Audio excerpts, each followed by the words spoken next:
Hello, I'm Dwyer from Genesee Valley Equine Clinic, and I'm here to talk to you today about how to apply an eye ointment into a horse's eye.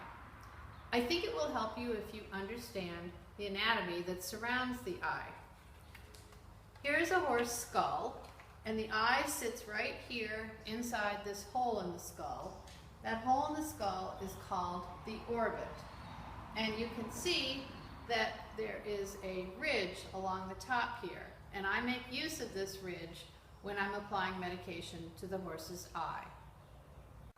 So I want you to imagine that you have x-ray vision and you can tell where the orbit is, and you can actually use your finger to trace and further understand just where it is.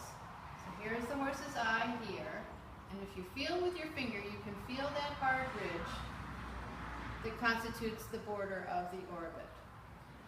Now, when you're putting eye ointment in, what I want you to do is to touch this little crease or wrinkle that you can see on the horse's upper eyelid with your index finger. And then what you will do is roll that index finger right underneath the orbital rim, and you can see that I'm using that rim like a ledge to balance my finger on. After that, it's a simple matter to just lightly touch the lower lid with your thumb and invert it outwards in order to be able to apply ointment. So I have my tube of eye ointment in my right hand with the cap removed.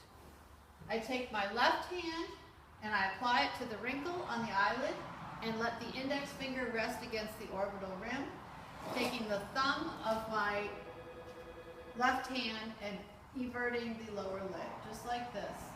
And then I take a little strip of ointment and apply it right across the lower lid. Any place along the lower lid is just fine, because the warmth of the body will melt the ointment and it will distribute equally in the tear film, which is where it needs to be in order to medicate the surface of the eye.